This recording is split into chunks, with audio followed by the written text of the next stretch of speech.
The WWE cracks down hard on Obafemi, the true story behind Chris Jericho choosing AEW over WWE. LA Knight's WrestleMania 42 situation remains uncertain. A fresh WWE senior writer steps into the spotlight. More layoffs could be coming after WrestleMania. WrestleMania 43 may no longer happen in Saudi Arabia. Liv Morgan might have just hinted at her own defeat. Disappointing developments surround The Rock. Randy Orton's mystery caller finally comes to light. Brock Lesnar UFC rumors spark confusion ahead of WrestleMania 42.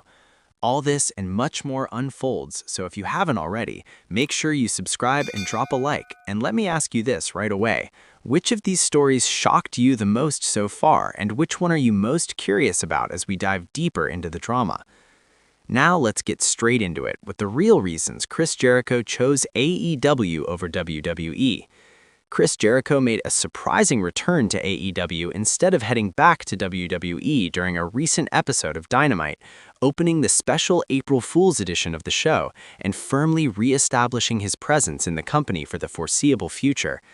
After nearly a year away, speculation had been running wild about a possible WWE comeback, especially with many fans expecting a farewell run similar to John Cena, or even a path like Cody Rhodes took back in 2022. So why did Jericho stick with AEW instead of making that big return move? Let's break it down. First reason, countering WrestleMania 42. WWE has a well-known strategy of bringing back major part-time stars to generate excitement for big events, especially something as massive as WrestleMania. And this year, Triple H is stacking the card with celebrity appearances and crossover names like Jelly Roll, IShowSpeed, and possibly even Tom Brady.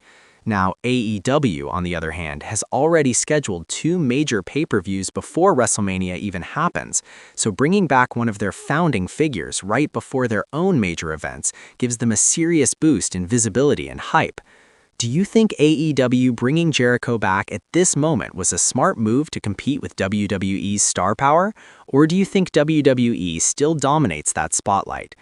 Second reason, chasing fresh matchups. Jericho has been away long enough that AEW's roster has evolved significantly, and several new names have risen or arrived during his absence. Kyle Fletcher, for example, has grown into a major player, while talents like Mike Bailey and Josh Alexander could benefit greatly from sharing the ring with someone like Jericho. Add in names like David Finlay, The Rascals, and Tommaso Ciampa, and suddenly there are plenty of exciting new rivalries waiting.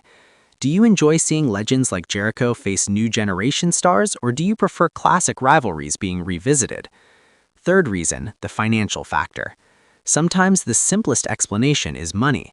Tony Khan has proven time and time again that he is willing to offer lucrative contracts to keep or attract top talent.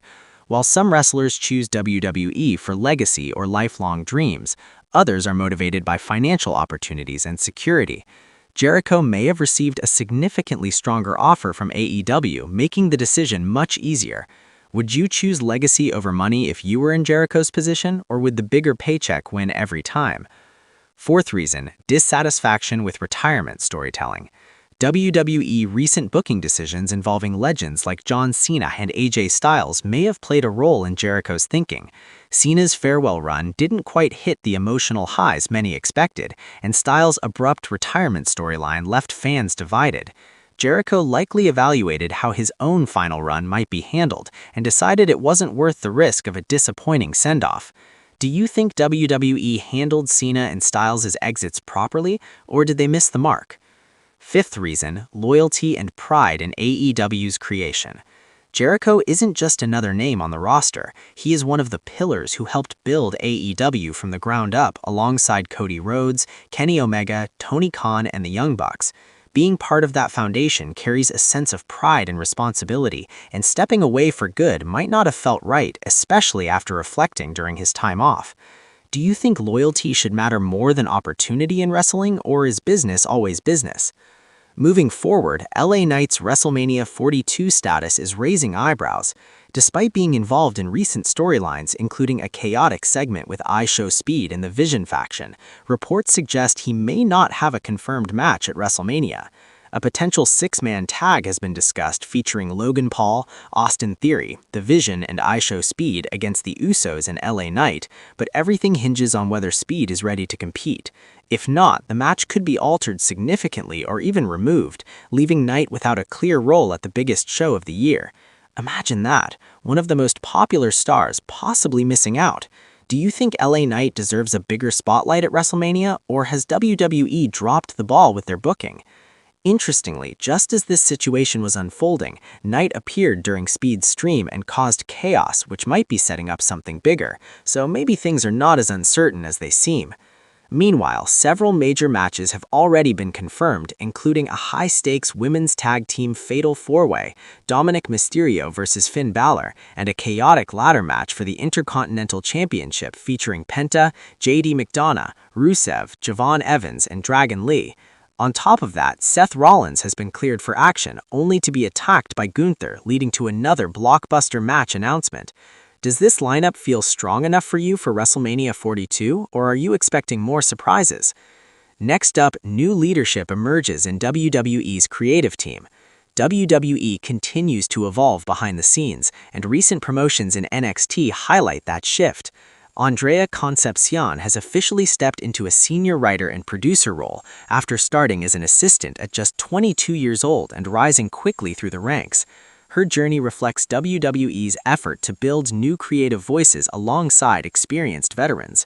Two other writers, Brandon Carroll and Cobby Alpagate, have also moved up from assistant roles, showing a clear investment in fresh perspectives. Do you think new writers bring better storytelling, or do you prefer the classic style WWE used in the past? Now let's talk about the uncertainty surrounding WrestleMania 43.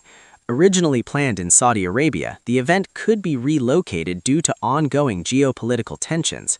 Reports suggest if conditions do not improve, WWE may shift the show to cities like Los Angeles or New Orleans, prioritizing safety for talent and fans alike. It's a major decision that could reshape future international events. Would you rather see WrestleMania stay global or return to the United States for stability? The situation also ties into another concern, potential layoffs. According to reports, if WrestleMania is moved away from Saudi Arabia, many roles tied specifically to that region's events could be affected, leading to job losses. It's an unfortunate reality tied to business logistics and global uncertainty. Do you think WWE should prioritize global expansion even if it risks staff stability, or should they focus on safer long-term planning? Switching gears, Liv Morgan might have just hinted at her own defeat.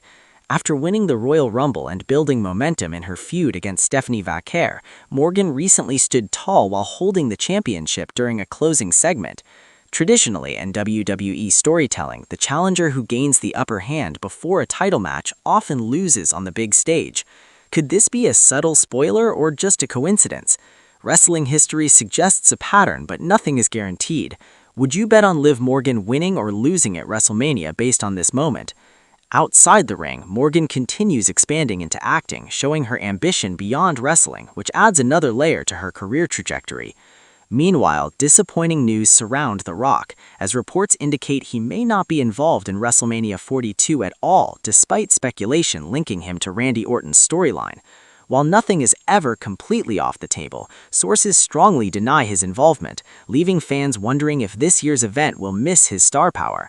Do you think WrestleMania feels incomplete without The Rock, or has WWE built enough stars to carry the show on their own? Speaking of Randy Orton, his mysterious storyline has taken an intriguing turn. The identity of the person he has been communicating with is set to be revealed soon after weeks of teasing. Orton himself hinted at a meeting on SmackDown in his hometown, adding even more anticipation to the reveal. Who do you think is behind those calls? Could it be an ally, a rival, or someone completely unexpected? Now let's clear up the Brock Lesnar situation. Rumors spread online suggesting he had rejoined UFC and would leave WWE after WrestleMania 42, but those claims turned out to be nothing more than an April Fool's joke. Lesnar is not returning to MMA, and at this stage in his career, it is highly unlikely he would step back into the octagon at 48 years old.